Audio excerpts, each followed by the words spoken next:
Fidèles téléspectateurs de l'émission Débat Éducation, bonsoir. L'adolescence est une période difficile pour les jeunes, encore plus difficile pour les parents qui ont du mal à maîtriser certains des comportements de leurs enfants, surtout ceux que nous appelons des comportements à risque. Les apprenants sont à vacances et c'est le moment plus que jamais d'en parler. Et justement, ce numéro de Débat Éducation sera consacré à la prévention des comportements à risque chez les jeunes. Débat thématique, c'est dans un instant.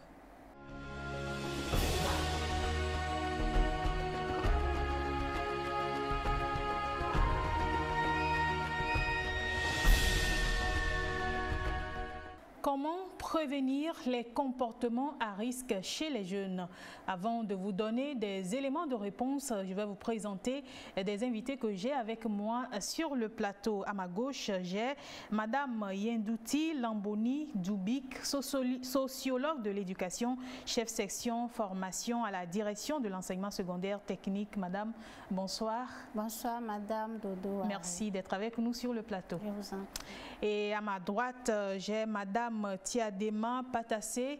Elle est la directrice de la prévention des situations de vulnérabilité au ministère de l'Action sociale, de la promotion de la femme et de l'alphabétisation. Madame, bonsoir. Bonsoir Dodo. Merci d'être avec nous sur ce plateau. Plaisir partagé.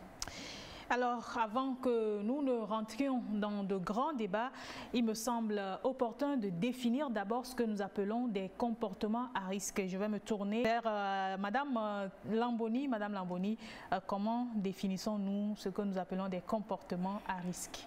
Merci Madame Dodo. Avant d'aborder le thème de comportement à risque, j'aimerais bien donner une définition de ce que c'est qu'un comportement. On n'entend par comportement un ensemble de réactions objectivement observables chez un sujet, c'est-à-dire chez un individu. Partant de là, on peut dire que les comportements à risque sont des ensembles de comportements susceptibles de nuire à soi-même ou de nuire à autrui. On peut dire que les comportements à risque sont des ensembles de comportements susceptibles de mettre en danger sa vie, sa santé et celle des autres. Merci. Et voilà, Madame Tiadémon, vous avez certainement quelque chose à ajouter? Merci beaucoup et permettez que je remercie la TVT pour cette opportunité qui nous est offerte de nous prononcer sur le sujet. Comme ma prédécesseur l'a dit, nous pouvons dire qu'un comportement à risque, le comprendre simplement comme un comportement qui peut mettre en danger la vie d'une personne. Et comme elle l'a si bien dit, c'est des comportements ou des manières de faire, d'agir qui sont susceptibles de nuire à soi-même ou à autrui, simplement. Voilà, alors le décor est planté sur la définition des comportements à risque. Maintenant, on va savoir quels sont les différents comportements à risque auxquels les jeunes, les adolescents sont exposés, Madame. Merci. Nous pouvons relever comme différents comportements, principalement la consommation des substances psychoactives, qu'elles soient licites ou illicites, notamment l'alcool et la drogue et le tabac. Nous pouvons également relever les violences sous toutes ses formes, quand les jeunes ou les adolescents ont des comportements violents envers leurs pères, leurs camarades, et on peut considérer ça aussi comme des comportements à risque. Nous pouvons également faire mention du mauvais usage des réseaux sociaux ou d'éthique qui peuvent être aussi cités comme des comportements à risque, en ce sens que ces comportements peuvent, comme nous l'avons dit tout à l'heure dans la définition, nuire à ces personnes elles-mêmes, c'est-à-dire les jeunes pour le cas qui nous concerne ici, les jeunes ou les adolescents. Quand ils font ce mauvais usage d'éthique ou des réseaux sociaux, ils peuvent exposer leur vie privée sur ces réseaux et puis aussi, comme nous l'avons vu en 2020, et par rapport aux histoires de sextape, par rapport à tout ce qu'ils diffusent sur leur personne, et mettant un peu leur personnalité ou bien leur vie privée en danger. Donc, au-delà de ça, nous pouvons également citer des comportements sexuels à risque, notamment avoir des relations sexuelles avec plusieurs partenaires et sans protection. Donc voilà, c'est quelques comportements que je peux citer, qu'on peut considérer comme des comportements à risque. Madame Lamboni a quelque chose à ajouter? Je voudrais juste ajouter la consommation excessive de l'alcool. Donc l'alcool qui constitue aussi un comportement à risque chez les jeunes. Merci. Alors, qu'est-ce qui, d'après vous, pousse les jeunes à adopter ce type de comportement? Qu'est-ce qui les amène à prendre ces risques dont nous parlons? Plusieurs facteurs peuvent déterminer l'adoption d'un comportement à risque chez un jeune. On peut parler d'une crise identitaire, l'incertitude face à un avenir. Le jeune se trouve face à un avenir qu'il trouve incertain. On peut aussi parler de l'appartenance à des groupes de pairs qui peuvent influencer négativement le jeune. On peut aussi parler d'une défaillance sociale ou bien une défaillance familiale ou sociale. Voilà. Des situations de difficulté au sein de la famille peuvent pousser le jeune adolescent à adopter des comportements à risque. Le manque de confiance en soi et un manque d'estime de soi. Qu'est-ce que vous appelez une défaillance familiale? Non, je veux parler de défaillance familiale. Prenons le cas d'une famille au sein de laquelle il n'y a pas l'harmonie entre les parents, où il y a la culture de la violence entre les parents, il y a un manque d'amour. Toutes ces attitudes peuvent pousser le jeune à adopter un comportement à risque. Alors, Madame Tiadémon? Oui, et je pense qu'elle a tout dit. Bon, je voudrais quand même ajouter l'ignorance et l'immaturité de ces adolescents et jeunes. Des fois, ils ne sont pas forcément conscients des conséquences néfastes qui peuvent en découler. Donc, il y a ce facteur-là aussi. Et elle a évoqué le fait d'appartenir à un groupe de pairs qui influencent négativement l'adolescent ou le jeune aussi. Et nous pouvons aussi évoquer, elle a dit, je pense, la défaillance du cadre familial. La défaillance du cadre familial. La famille est supposée être la cellule dans laquelle l'enfant s'épanouit. Et quand il y a cette défaillance-là, elle a parlé de l'amour, de la cohésion au sein de la famille. Exactement. Une famille au sein de laquelle, par exemple, des parents ou le chef de famille ou de ménage est par exemple alcoolique, excusez-moi, et vous convenez avec moi qu'il y a plusieurs conséquences qui peuvent en découler et qui font que l'enfant ait ces comportements à risque. Les violences, un papa alcoolique qui revient, il y a les violences de toutes ses formes et aussi l'enfant généralement reproduit ce qu'il voit. L'enfant, l'adolescent ou le jeune reproduit ce qu'il voit. Et quand il est entouré de personnes, que ce soit des personnes biologiques ou des pères, qui ont une mauvaise influence sur lui, rapidement, il reproduit ces comportements. Alors moi, j'ajouterais peut-être l'envie d'être indépendant, la quête d'une personnalité, vous ne trouvez pas? Oui, tout à fait. Et justement, on peut également évoquer comme autre facteur et le manque de communication. Voilà. Le manque de communication en ce sens qu'à l'adolescence, le jeune ou l'adolescent grouille, il est assoiffé de tout un tas d'informations. Et quand il n'y a pas cette communication entre ses parents et lui, tout à l'heure, il est exposé à toutes sortes d'informations qu'il reçoit de ses pairs ou sur les médias quels qu'ils soient. Et ça peut aussi influencer le jeune ou l'adolescent à avoir des comportements à risque. Alors, Madame Lamboni, comment est-ce qu'on peut détecter un comportement à risque chez l'adolescent ou chez le jeune? Ah oui, afin de détecter un comportement à risque chez l'adolescent ou chez le jeune, prenons le cas d'un jeune apprenant. À travers ses mauvais résultats scolaires ou sa mauvaise performance en fin d'année, on peut par là comprendre qu'il y a quelque chose qui ne va pas. S'il s'agit de le cadre scolaire, quand on parle de l'absentéisme répété de l'adolescent, il n'est pas au cours, il sort, peut-être c'est pour faire la compagnie des pères et autres. à la fin de l'année, il aura une mauvaise performance scolaire. Cela peut déjà être un déclic et attirer l'attention du parent à engager une communication avec le jeune apprenant afin de détecter les mobiles de ce mauvais résultat scolaire. À cela, nous pouvons ajouter un comportement agressif. Le jeune qui adopte un comportement agressif et ce qui entraîne des attitudes violentes, des comportements antisociaux et, comme je l'avais dit tantôt, l'appartenance à des groupes de pairs qui influencent véritablement les comportements chez les jeunes adolescents. Madame Tiadema?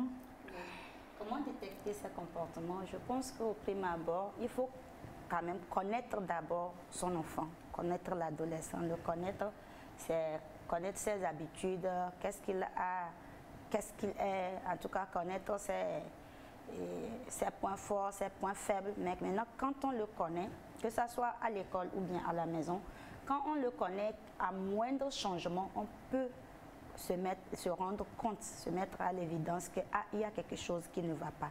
Mais quand on ne le connaît pas, qu'il pose un comportement à risque ou non, on ne le saura pas.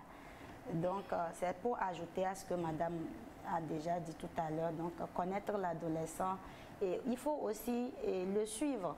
Quand je parle de suivi, il s'agit du suivi aussi bien à la maison par rapport à ses fréquentations que le suivi à l'école. Et nombreux sont les parents quand à la rentrée, ils s'acquittent de leur devoir de mettre à la disposition de leurs enfants tout le nécessaire pour l'école. Même, est-ce que l'enfant va à l'école? Est-ce qu'il est régulier? Est-ce que quand il quitte la maison, il va effectivement à l'école? Et les parents ne suivent pas vraiment. Donc, quand on arrive à suivre de près l'enfant, on peut facilement aussi détecter ses comportements à risque, veiller aussi sur ses fréquentations, ses amis qu'il fréquente, si je peux me répéter ainsi, pour pouvoir avoir un moindre changement et pouvoir l'accompagner. Alors, vous convenez avec moi que ce soit l'usage de la drogue, l'alcool, le tabagisme, la sexualité non protégée, vous convenez avec moi que tous ces comportements à risque ont forcément des impacts sur la vie, sur l'éducation de l'enfant. Quels peuvent être ces impacts-là? Je pense que les conséquences sont nombreuses et diverses. Et ces comportements à risque peuvent nuire à la santé du jeune ou de l'adolescent. Nous avons parlé des comportements sexuels à risque quand les jeunes ou les adolescents ont des rapports sexuels prématurés, précoces, si je peux m'exprimer ainsi, des rapports sexuels précoces, non protégés. Et vous convenez avec moi qu'ils sont exposés aux IST et également ils sont exposés aux grossesses précoces. Et quand on parle de grossesse précoce, c'est tout un avenir qui est hypothéqué. Et ces enfants ou ces adolescents ou jeunes n'arrivent pas forcément à poursuivre leur cursus scolaire ou bien leur apprentissage pour ceux qui sont en apprentissage. Autre conséquence aussi, c'est l'exposition ou le fait que l'adolescent, par ses comportements à risque, met en danger sa propre vie. Je m'explique pourquoi il met en danger sa propre vie. Supposons qu'il fréquente un groupe de pairs qui a l'habitude de traîner tard dans la nuit et de fréquenter des boîtes de nuit à des heures impossibles, très tard. Ces adolescents et jeunes, surtout les filles, sont exposés à plusieurs dangers, notamment le viol. Et une adolescente qui, en boîte de nuit, prend de l'alcool, elle ne maîtrise plus ses facultés, ne s'appartient plus et on peut facilement user ou bien abuser d'elle. Voilà, on peut facilement abuser d'elle. Également, quand on traîne tard dans la nuit, dans le contexte actuel que nous sommes, on est exposé à beaucoup de choses, aux accidents, aux malfrats, on peut les attaquer aussi et venir facilement. Surtout avec la situation sécuritaire actuelle que nous vivons. Voilà. Voilà ce que je peux dire. Madame Lamboni? Oui, juste pour ajouter quelque chose à l'intervention de Madame, je dirais que, comme elle a dit, les comportements à risque sont susceptibles d'être dangereux pour l'individu qui adopte ce genre de comportement. On peut parler même de la mort. Quand on prend l'exemple d'un cas de grossesse indésirée. Ouais. Le jeune adolescent, en voulant cacher cette situation, peut toutefois prendre comme solution l'avortement. Et au cours de l'avortement clandestin, il pourra y laisser sa vie. Ouais. Donc, c'était juste pour ajouter cela. Oui, Madame Ali.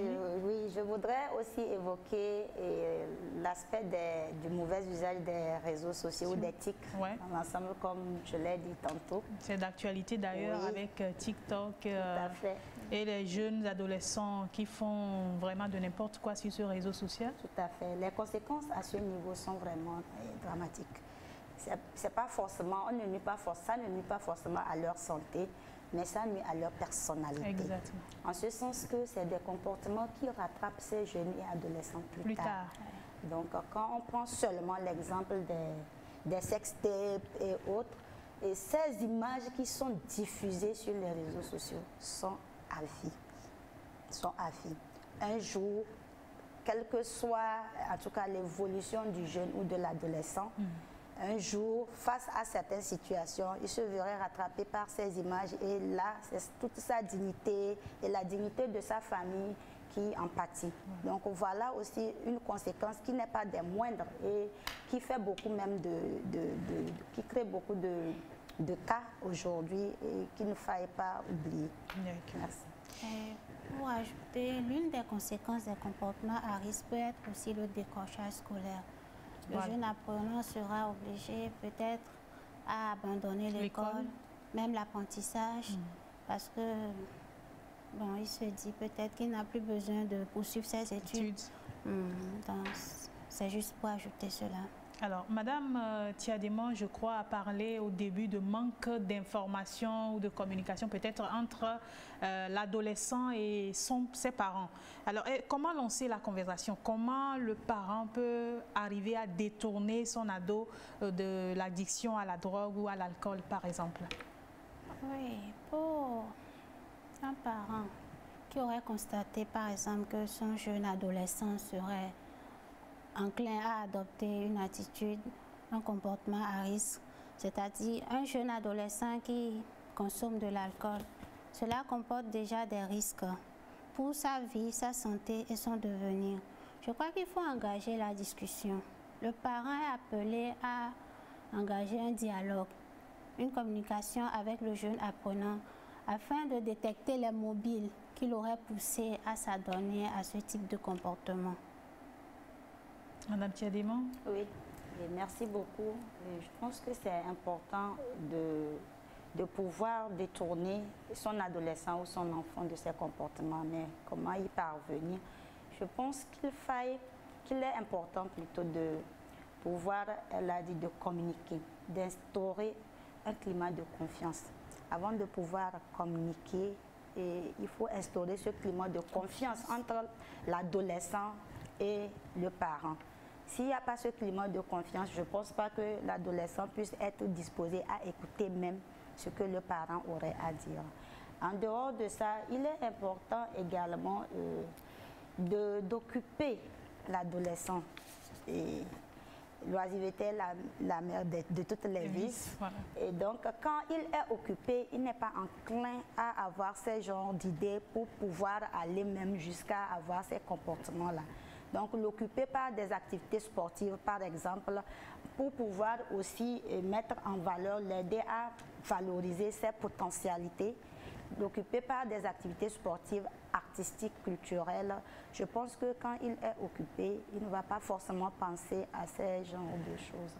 Voilà ce que je voudrais ajouter par rapport à comment l'aider à détourner son Oui, vous l'avez dit au début, l'adolescent, à un moment donné, devient violent quand on veut lui reprocher un certain nombre de choses. Comment le parent doit s'y prendre, par exemple? Vous avez un enfant qui revient chaque soir ivre à la maison, par exemple. Comment vous vous prenez pour l'amener à comprendre que, en fait, que ce comportement peut nuire à son avenir, peut nuire à sa santé? Pour l'aider, je pense qu'il est important, premièrement, de ne pas le juger ou de le condamner. Ça, c'est très important. Parce que quand on commence par les accusations et les jugements, déjà l'enfant ou l'adolescent ou le jeune, il est braqué. Et il ne peut plus vous faire confiance et vous écouter comme je venais de le dire. Donc, quand on instaure cette confiance-là, qu'on le met à l'aise et qu'on l'amène progressivement. C'est tout un processus, Madame Dodo. Et il faut s'y prendre avec tact.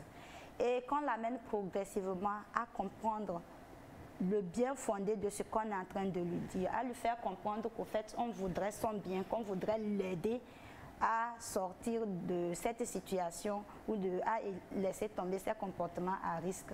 Je pense que quel que soit son niveau, avec l'accompagnement et la communication, quand la confiance est instaurée, il n'y a pas de jugement, d'accusation. L'adolescent ou le jeune, il est plus disposé à écouter. Il peut arriver qu'il arrive, comme vous l'avez dit, il arrive ivre ce soir-là, on peut l'aider d'abord pour qu'il puisse revenir à tous ses sens. Ne pas tout de suite lui parler dans cet état. Donc laisser au moins le temps passer, peut-être le lendemain, pour un parent, le lendemain très tôt, appeler son enfant et discuter, avoir des discussions franches, sans tabou avec lui, et l'amener à comprendre sans le juger. Voilà ce que je voudrais ajouter. Merci. Chers téléspectateurs, si vous nous rejoignez dans ce numéro de débat éducation, nous parlons des comportements à risque chez les jeunes et les différentes attitudes, la façon dont le parent doit se prendre pour amener l'enfant à abandonner ses comportements. Et je retiens tout à l'heure de votre propos, Madame Tiadema, qu'on ne doit pas juger ni accuser l'adolescent lorsqu'on veut l'amener à comprendre qu'il affiche un comportement qui n'est pas très bon pour lui-même et pour la société. Madame Tiadema, quel comportement, quelle attitude le parent doit adopter pour éviter que leurs enfants ne se retrouvent justement dans ces comportements que nous citons? Merci Madame Dodo. Je pense qu'au prime abord, les parents ou bien tout acteur éducatif, nous devons être des modèles pour nos apprenants, pour nos jeunes. Exactement. Nous devons constituer des modèles pour les jeunes parce que comme l'a dit tantôt Madame Tiadema, le jeune n'apprend par imitation. Le jeune n'apprend pas reproduction. C'est ce qu'il voit qu'il reproduit au fait. Donc, nous devons constituer des modèles pour nos jeunes. Et je crois que la solution à cette situation, c'est d'instaurer un climat de confiance, comme on l'avait déjà dit au préalable. Il faut instaurer un climat de confiance et le jeune sera apte à venir vers son parent en toute confiance afin de lui faire preuve de ses peurs, de ses craintes, de ses problèmes au fait. Si ce climat de confiance est instauré, je ne pense pas que le jeune pourra vivre seul ou bien traverser toute seule ces périodes de crise d'adolescence. Il saura qu'il a un parent ou qu'il a un père éducateur qui est disponible à l'écouter et par là à lui prodiguer les conseils qu'il faut pour ne plus tomber dans ce genre de situation. Madame Tiadema, est-ce qu'il est possible d'anticiper les risques et d'aborder le sujet un peu plus tôt avec l'adolescent avant même que ces genres de comportements ne commencent par s'afficher au niveau de l'adolescent? Oui, tout à fait. Il est possible. Et j'avais dit tout à l'heure que ce qui est très important aussi, c'est de connaître son enfant. Et quand on connaît son enfant très tôt, à bas âge, on l'accompagne. Et cet accompagnement est important. Et comment l'anticiper ou comment anticiper ces comportements à risque, c'est d'être à l'écoute de l'enfant. Généralement, nous les parents, qu'est-ce que nous faisons? Nous sommes comme des dictateurs à la maison. C'est tout ce que nous disons que l'enfant doit prendre, point barre. L'enfant n'a pas à exprimer son opinion. Pour instaurer ce climat de confiance, il faut qu'on laisse la latitude à l'enfant aussi de s'exprimer très tôt. Quand on est à l'écoute de l'enfant, ce n'est pas faire semblant de l'écouter, lui accorder du temps, le temps qu'il faut. Aujourd'hui, les parents, à longueur de journée, courent à la quête de quoi satisfaire les besoins élémentaires, notamment l'alimentation, payer le logement, payer les frais d'inscription. Mais je pense que si on est là à courir pour ces choses, on va perdre l'humain qu'on doit instaurer en nos enfants. Donc c'est ça qui est important, très tôt dès le bas âge, être disposé à écouter l'enfant, à avoir ce climat de confiance, être des amis au fait pour les enfants. Et un ami, il est prêt à tout comme on le dit, il écoute, il conseille et aussi il ne juge pas comme nous venons de le dire. Et comme ça, l'enfant est ouvert à toi. Et à moindre problème, quand il a besoin de n'importe quelle information, il va s'approcher du parent. Aussi, il ne faut pas avoir des sujets tabous avec les enfants. Il faut être vraiment véridique, ouvert, discuter de tous les sujets avec eux. C'est quand il y a des sujets qu'on ne voudrait pas aborder, notamment, je veux parler du sexe, voilà, que généralement, l'enfant va chercher l'information dont il a besoin ailleurs. Et il peut s'agir des pères, il peut s'agir des médias, et nous sommes tous d'accord ici que ce n'est pas tout ce qui passe sur les médias, notamment sur Internet, qui est net. Donc voilà un peu ce que je voudrais dire. Très tôt, on peut anticiper en connaissant son enfant, en instaurant ce climat de confiance, être vraiment un ami très proche, être à son écoute, lui accorder du temps, lui donner l'opportunité de s'exprimer et prendre aussi en considération ce qu'il dit. Partager, pourquoi pas aussi nos sentiments, parce que la relation ne soit pas seulement dans un seul sens. Voilà ce que je voulais dire. Madame Lamboni, d'après vous, comment on peut anticiper ces risques de comportement chez les jeunes? Comme l'a dit déjà Madame Tiadema, c'est à travers la discussion qu'on peut aussi déceler un comportement à risque chez le jeune apprenant ou chez le jeune adolescent. Et à travers la discussion, on peut aussi observer, on peut aussi prévenir les comportements à risque en appelant le jeune à une éducation non violente. Instaurer au sein de la famille une éducation non violente, même la violence verbale, on peut éviter la violence verbale, éviter la violence comportementale, la violence sous toutes ses formes. Avec ces genres d'attitudes, je pense qu'on peut déjà anticiper les comportements à risque chez le jeune. Alors, nous allons revenir sur quelques comportements à risque, comme par exemple la sexualité non contrôlée, la sexualité non protégée chez les adolescents. On a appris que cette année, plus de 1000 filles sont tombées enceintes au cours de l'année scolaire. Madame Tiadema, comment expliquez-vous cette situation? Merci. Ça me fait sourire, mais c'est une triste réalité qui interpelle plus d'un. Et cette situation peut être due à plusieurs facteurs. Plusieurs facteurs peuvent expliquer. Je pense qu'on a déjà abordé certains. Et premièrement, le manque d'information. Le manque d'information, parce que quand la jeune fille ou bien les adolescents, d'une manière générale, n'ont pas assez d'informations sur la sexualité responsable et sur les relations, la sexualité et sur les relations sexuelles responsables, ce jeune ou cet adolescent est plus enclin à prendre des risques sans le savoir. Maintenant, quand on lui explique très tôt les différents aspects de son corps et à chaque étape de l'évolution, qu'on lui explique les enjeux par rapport, si tu poses tel comportement, voilà les conséquences. Je pense que le jeune ou l'adolescent on peut éviter beaucoup de choses.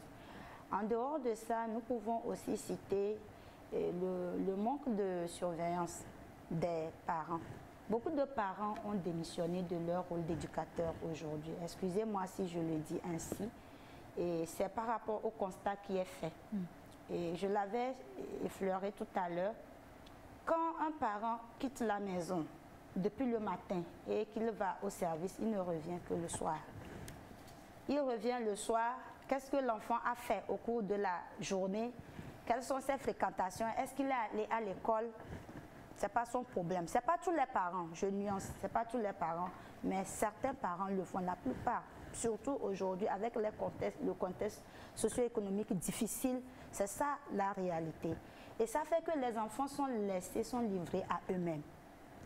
Et ils se replient soit sur leur père, soit sur tout ce qu'ils trouvent comme information sur les réseaux sociaux et sur les médias, qui ne sont pas forcément en leur faveur ou qui ne font pas forcément d'eux des personnes responsables. On peut également énoncer le gain facile. Le gain facile dans tous ces aspects, que ça soit pécunier ou généralement on entend parler pour les apprenants des notes sexuellement transmissibles et consorts. Ça fait que ces genres de comportements aussi exposent la jeune fille surtout aux grossesses. Parce que si elle ne veut pas faire des efforts pour pouvoir réussir à avoir de bonnes notes en classe et se laisse facilement abuser, ça peut arriver. Je ne dis pas forcément que c'est toujours ça, c'est des exemples. Il peut également s'agir du suivisme. Quand on voit ses pairs, on veut faire comme eux.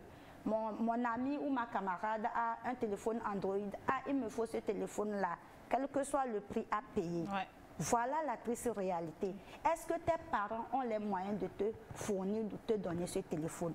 Les enfants ou les jeunes ou les adolescents aujourd'hui n'ont pas cette conscience-là qu'il faut vivre en fonction de ses moyens. Des fois, ils poussent même leurs parents à des attitudes pas possibles. Pour vous faire un peu sourire, je vais vous donner un exemple. Il y a un élève qui est allé dire à sa maman ou à son parent que parmi les fournitures scolaires, on a demandé le téléphone Android. Et le parent, gentiment, lui fait comprendre que mon enfant, actuellement, je n'ai pas d'argent. Quand j'aurai l'argent, je vais te l'acheter. Au moment venu, le parent achète le téléphone. Malheureusement pour l'enfant, l'enfant était à l'école pour faire la surprise, lui faire plaisir. Le parent se pointe à l'école avec le téléphone.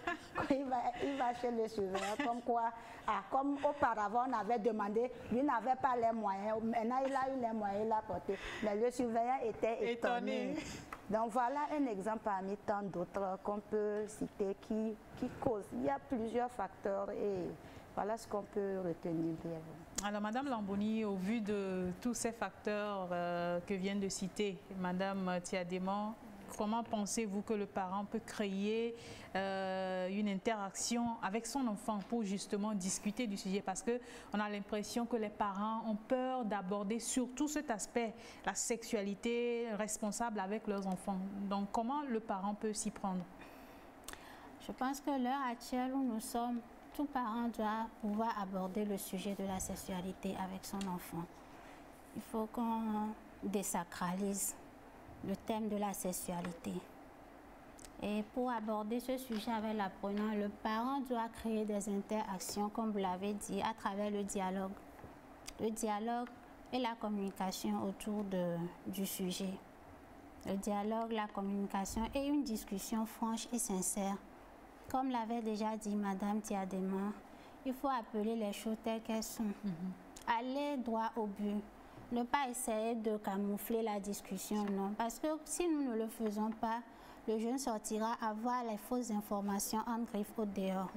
Donc il faut que le parent soit habilité à parler de la sexualité sur toutes ses formes, avec tous ces lots de conséquences que nous connaissons, les IST, les grossesses précoces et autres. Et aussi, nous pouvons encore parler de faire comprendre aux jeunes les conséquences qui en découlent. Parce que les conséquences qui découlent de la sexualité sont vraiment plus grandes que ce que les jeunes pensent. On peut dire au-delà de cela que les jeunes n'ont pas une grande idée des dangers qui résultent dans le phénomène de la sexualité. Il faut parler aux jeunes, lui faire comprendre qu'il y a un temps pour tout. Il faut les sensibiliser à reporter en quelque sorte le premier rapport sexuel. Parce que c'est au cours de cet acte aussi qu'il y a plus de risques. Je crois que pour le moment, je m'en tiens là. Alors, vous avez mentionné tout à l'heure l'information, vous avez parlé de l'information. Oui. Quel type d'information apporter aux jeunes et surtout à quel moment faudra le faire? Je crois que la manière d'aborder ce sujet dépendra de l'âge du jeune. On ne peut pas parler de la sexualité à un enfant du cours primaire comme on le fera avec un enfant au collège ou au lycée par exemple. Donc je dirais que l'information, à chaque type d'âge correspond un type d'information. Donc il y a des langages spécifiques. Oui, c'est ça. Il y a des langages spécifiques à chaque type d'âge pour pouvoir aborder le problème de la sexualité et se faire comprendre. Il ne sert à rien de dire que j'ai parlé de la sexualité alors que l'enfant n'aurait peut-être pas compris le sens de votre message au fait. Donc c'est un peu ça. À chaque type d'âge correspond un langage adapté à la sexualité. Alors, Madame Tiadéma a certainement quelque chose à ajouter? Oui, je m'aligne sur ce que Madame a dit tout à l'heure. Et ce que je voudrais ajouter, c'est vrai. Et à chaque type d'âge, le message a passé. Mais ce que nous remarquons généralement maintenant, c'est que les enfants sont très précoces. Les enfants sont très précoces en ce sens que, avec l'expansion des TIC, des médias, ils ont des informations très tôt que nous, parents, on ne puisse s'imaginer. Je vais vous donner un exemple. Ma fille de 8 ans, 7 ans, 8 ans, elle a 8 ans, me demande, mais maman, parce qu'elle a vu, quand j'étais enceinte, elle a vu mon état quand j'étais enceinte de son petit frère. Elle demande, mais maman, par où on met au monde l'enfant? Je ne sais pas si vous comprenez. Oui. Comment on peut répondre à une telle question? Donc c'est au cas par cas. Il y a des enfants qui sont précoces, très éveillés. Et quand l'enfant te pose une telle question, tu ne dois pas le tromper. Tu ne dois pas le tromper en ce sens que tu peux user du tact en disant par exemple, mon enfant, expliquer par rapport à la sexualité, la morphologie de la femme et autres, et lui expliquer certaines choses. Quand tu auras l'âge un peu avancé, tu comprendrais mieux, mais au moins l'expliquer que chez la femme, voilà comment elle est bâtie physiquement, pardon, et lui expliquer aussi qu'à un moment donné, elle serait appelée, son corps serait appelé à changer, voilà, lui expliquer un certain nombre de choses. Donc je pense que c'est très important de connaître son enfant. J'insiste là-dessus. Ouais. Et quand l'enfant pose une question par rapport à la curiosité, à ce qui grouille en lui, il faut lui répondre sans tabou. Il faut lui répondre sans tabou. Et auparavant, qu'est-ce que nos parents faisaient? Quand tu abordes le sujet, déjà, tais-toi, où est-ce que tu as appris ça? Et déjà, on dit que on juge l'enfant, c'est un enfant gâté. Aujourd'hui, ce n'est plus le cas. Les enfants sont très curieux. Et quand un enfant vient vers toi avec cette question, ou bien il y a plusieurs questions, il y a des questions parmi tant d'autres, il faut lui dire clairement, maman, je suis amoureuse. Maman, qu'est-ce que c'est que l'amour de ce genre de choses, ainsi de suite. Il faut lui expliquer clairement ce que c'est et les changements au fil du temps de son corps et ce qui peut en découler comme conséquence, comme vous l'avez dit, quand on adopte tel ou tel comportement. Voilà ce que j'avais voulu ajouter. Alors, chers téléspectateurs, nous allons aborder aussi un autre aspect de comportement à risque dont nous parlons, c'est l'enrôlement des jeunes dans le djihadisme. Ce n'est plus un secret pour personne que le Togo est également sous la menace de ces groupes armés et que le pire, c'est que les jeunes sont embarqués également dans leur bavure. Et on va revenir un peu sur cet aspect. Je vais me tourner vers Madame Lamboni. D'après vous, madame, qu'est-ce qui amène les jeunes à rentrer dans ces groupes armés? Plusieurs raisons peuvent pousser les jeunes à s'enrôler dans ces groupes armés. On peut parler en quelque sorte de la pauvreté ou la précarité de leur vie. Un jeune qui peut-être trouve son avenir incertain peut facilement être enrôlé dans les groupes armés parce que j'ose croire que ces groupes armés tiennent un langage à l'égard des jeunes pour pouvoir les inciter à les suivre. Ils peuvent proposer, on peut les prendre pour en quelque sorte des vendeurs d'illusions qui proposent des tas de belles choses aux jeunes, leur parler d'une vie facile, de gagner beaucoup d'argent. Bon, peut-être que, selon moi, c'est certains facteurs qui peuvent pousser les jeunes à s'enrôler dans ces genres de groupes armés. Et on peut aussi parler de la crise identitaire. Oui, la crise de l'identité du jeune. Le jeune qui cherche peut-être aussi à se faire entendre à travers la violence. Pour lui, se dit peut-être qu'à travers ce geste que nous allons poser, ok, l'information peut remonter là où elle doit remonter. Donc, à travers ces comportements, les jeunes se laissent facilement enrôler par ces groupes armés, au fait. Alors, Madame Tiadimon, d'après vous, qu'est-ce qui amène la jeunesse africaine aujourd'hui à succomber à la tentation terroriste? Je pense principalement, Madame l'a évoqué, c'est les conditions socio-économiques difficiles. Quand un jeune, par exemple, qui en fin de cursus scolaire, en tout cas, est nanti d'un certain diplôme et qui n'a pas de quoi, il manque d'emploi, au fait. Il est plus susceptible d'être enrôlé. Parce que, comme elle l'a dit, ces groupes armés et font miroiter ces jeunes et leur promettent tellement de belles choses qu'ils ne peuvent pas s'empêcher de les suivre. En plus de ça, on peut aussi parler du manque d'informations sur ces groupes. Il se pourrait que les jeunes et les adolescents ne sachent pas forcément qui sont ces gens, qu'est-ce qu'ils font, quelle idéologie est cachée derrière, parce que c'est une question d'idéologie aussi. Voilà. Et avant que ces groupes aussi ne parviennent à enrôler ces jeunes, c'est purement un lavage de cerveau. C'est un lavage de cerveau pour leur faire croire que ce que vous allez faire ou ce qu'on vous demande de faire, c'est pour la bonne cause. Et des fois même, on va évoquer la religion. Donc, c'est un peu ce genre de choses aussi, au-delà des conditions socio-économiques difficiles et qui font que ces jeunes se laissent facilement enrôler.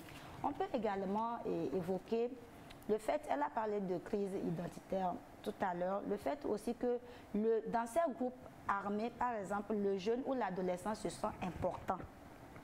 Vous voyez très tôt les enfants enrôlés dans les groupes armés qui tiennent des armes. Vous savez que sur les médias, quand l'enfant voit un héros avec une arme, pour lui, c'est la plus grande des choses, c'est le plus grand rêve.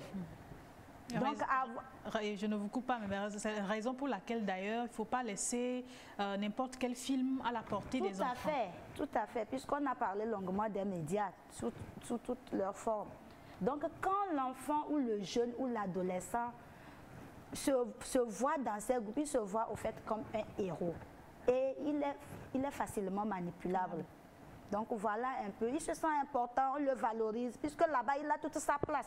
Contrairement à la maison où par exemple personne ne l'écoute, il n'a l'attention de personne, personne n'est là pour lui parler et tout ce qu'on a comme violence maintenant au niveau des familles à l'égard des enfants. Voilà ce que je voudrais ajouter.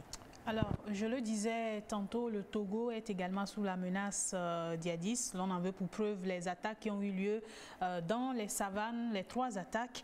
Et aujourd'hui, je ne sais pas s'il y a des jeunes Togolais qui ont commencé par être embarqués, mais au Burkina, c'est le cas. Il y a beaucoup de jeunes qui ont été embarqués dans cette affaire face à cette situation. Que doivent faire les parents, notamment en termes de sensibilisation, bien sûr? Merci beaucoup. C'est une situation qui interpelle tous les acteurs au-delà des parents et qui fait froid au dos, au fait. Mais le danger est là. Qu'est-ce qu'il faut faire? Je pense que, tout comme on l'a évoqué pour les autres comportements à risque, c'est la communication. Vous avez parlé de sensibilisation au-delà. Quand déjà on a la confiance, quand ces genres de choses arrivent, l'enfant est enclin à venir se confier à son parent. Mais si on n'a pas instauré ce climat de confiance, de confidentialité entre le parent et l'enfant ou le jeune, quand ça arrive, il ne peut pas venir le dire. Parce que ces groupes armés, ils travaillent beaucoup la psychologie de ces personnes-là avant de les enrôler. Donc je pense que ce qui est important de faire, c'est la communication. Il faut aussi leur faire comprendre le danger qui n'est pas seulement individuel, mais le danger collectif que ces comportements peuvent entraîner, puisque l'avenir de tout un État en dépend. Voilà. Donc quand on leur fait comprendre les enjeux, les conséquences, l'impact que ça peut avoir sur leur propre vie et sur la vie de tout le monde, je pense qu'ils peuvent quand même comprendre. C'est ce message-là qu'il faille leur donner, mais excusez-moi, la sensibilisation seule ne suffirait pas, parce qu'on a parlé des causes et de certains facteurs. Donc au même moment qu'on sensibilise, qu'on mette l'accent sur la sensibilisation, il faut aussi des actions pour pouvoir résoudre les problèmes, les difficultés socio-économiques que rencontrent les parents, aussi et résorber un peu le problème de chômage et autres. L'État fait déjà beaucoup, mais on peut faire encore plus avec l'appui des partenaires techniques. Et lesquelles des actions, par exemple? Par exemple, les opportunités d'emploi. Voilà. Et par exemple, s'il y a, on peut former les jeunes et les adolescents qui ne sont plus à l'école, qui sont déscolarisés, par exemple, leur donner et les aider à apprendre un métier, à les appuyer pour une formation professionnelle par exemple. Et je vais en revenir tout à l'heure. Et aussi les former sur le leadership et les valeurs d'un citoyen responsable, le civisme. Et comme ça, quand on leur inculque toutes ces informations, je pense qu'on peut un peu freiner le phénomène. Alors, je pense que nous sommes déjà dans les recommandations, puisque vous savez que le Togo actuellement est en quête d'une bonne stratégie pour pouvoir contrer ces groupes armés. Et si vous avez remarqué, depuis un bon moment, on sensibilise beaucoup les jeunes sur l'extrémisme violent et sur le terrorisme. Est-ce que, je ne sais pas si Madame Lamboni a peut-être quelque chose à ajouter par rapport aux recommandations à faire au pouvoir public quant à ce qui concerne la sensibilisation des jeunes sur le sujet, le terrorisme bien sûr. Merci Madame. Je crois que Madame a déjà abordé la plus grande partie des recommandations. Il faudra vraiment mettre l'accent sur le chômage. Nous savons que les pouvoirs publics font déjà beaucoup d'efforts pour pouvoir résoudre en partie le problème de chômage et de sous-emploi des jeunes. Donc il faudra vraiment, nous l'encourageons à faire encore davantage. Parce que le jeune qui est livré à lui-même, le jeune qui est oisif, qui n'a aucune activité à faire, peut facilement se laisser enrôler par les groupes armés. Donc nous mettons aussi l'accent sur la sensibilisation qui doit vraiment être une méthode efficace pour la population en général et surtout dans les zones à risque en particulier. Il faut vraiment qu'on mette l'accent sur la sensibilisation sur les zones déjà concernées. Et puis nous pouvons encore parler d'une relation entre les forces de sécurité et la population. Il faut qu'il y ait une certaine complicité. Je voudrais dire par là que la population ait la facilité d'aller à l'endroit des forces de sécurité pour pouvoir leur mettre la puce à l'oreille, en quelque sorte, sur une situation que quelqu'un aurait observée, une situation qui paraîtrait soupçonneuse. Donc, je peux dire que c'est quelques-unes des recommandations. Oui, Madame Tiadema, allez-y. Principalement par rapport à la sensibilisation, je voudrais aussi évoquer le fait qu'il va falloir aussi diversifier les canaux de sensibilisation. Et depuis un certain temps, nous voyons certaines autorités aller vers les populations dans des contrées reculées ou dans des contrées concernées par ces attaques. Mais l'autre chose aussi est de ne pas se focaliser seulement là où il y a eu déjà des attaques. C'est aussi de porter le message à toutes les contrées, à toutes les communautés. Et pour le faire, utiliser tous les canaux possibles, que ce soit les médias, les réseaux sociaux, et aussi passer des messages dans des langues locales. Parce que le paysan qui est dans le hameau le plus reculé, qui puisse avoir accès à l'information, avoir l'explication sur ce que nous sommes en train de dire. Qu'est-ce que c'est ce phénomène? De quoi nous sommes en train de parler? Quelles sont les conséquences qui peuvent en découler? Quand on passe le message en langue locale, je pense que ça va aussi toucher un grand nombre de personnes. Pour exemple, la dernière fois j'ai suivi sur les réseaux sociaux, on a montré deux personnes, soi-disant les djihadistes, je le prends comme ça entre griffes, et il y a un autre qui s'est exprimé dans une langue étrangère et l'autre s'est exprimé dans une langue locale de chez nous, en disant à ses frères que lui fait partie de ces groupes et que c'est une bonne chose. Je ne sais pas si vous comprenez. Ils étaient habillés dans leur tenue armée. Ah bon. Donc, eux aussi, ils connaissent cette stratégie-là, que quand on parle dans ma langue maternelle, le message passe plus. Et eux aussi, ils sont en train de lutter pour avoir de meilleures stratégies, pour enrôler davantage ces adolescents et jeunes. Je pense qu'il va falloir aussi aller dans le sens sensibiliser, communiquer beaucoup dans les langues locales pour pouvoir toucher un grand nombre de personnes. Même nos mamans et nos papas qui n'ont pas eu la chance de mettre pied à l'école. Je pense qu'aujourd'hui, on implique même les enfants dans cette lutte à travers les dessins, les poésies et qu'on se entend pratiquement à la fin de cette émission. Madame, bon, je vais m'adresser à Madame Lamboni, votre mot de fin avant que nous nous refermons ce numéro. Je tiens à dire simplement merci à la TVT pour avoir instauré cette émission de débat éducation qui permet aux acteurs de l'éducation de venir débattre sur les sujets d'actualité, les sujets qui concernent les jeunes pour leur citoyenneté, pour la réussite de leur vie, pour la construction de leur identité personnelle. Voilà.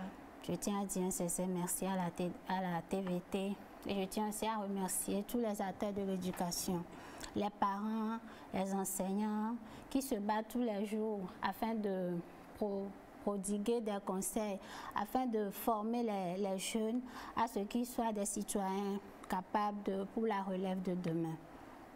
Merci. Alors, Madame Tiadéma, si vous avez un mot à dire aux parents par rapport à tout ce dont nous venons de parler, que diriez-vous? Je dirais communiquer, communiquer, communiquer avec vos enfants parce que on dit souvent, si je peux prêter une citation de Victor Hugo qui dit que l'éducation, elle est faite par la famille et l'instruction, elle est due par l'État. Donc, les parents doivent redorer, en tout cas, revoir ce rôle plutôt cette mission d'éducateur qui leur incombe et veiller vraiment à l'épanouissement et au bon comportement de leurs enfants. Merci, mesdames. Merci à Madame Tiadéma. Merci à Madame Lamboni pour toutes les explications que vous avez apportées aux téléspectateurs. J'espère, chers téléspectateurs, que vous avez été suffisamment informés sur les comportements à risque chez les jeunes et les attitudes que vous devez adopter pour protéger vos adolescents pour ne pas les laisser tomber justement dans l'un de ces comportements dont nous avons parlé tout au long de cette émission. Ainsi se referme donc ce numéro de débat éducation. Nous vous disons à mercredi prochain pour une nouvelle thématique. D'ici là, portez-vous bien. Au revoir.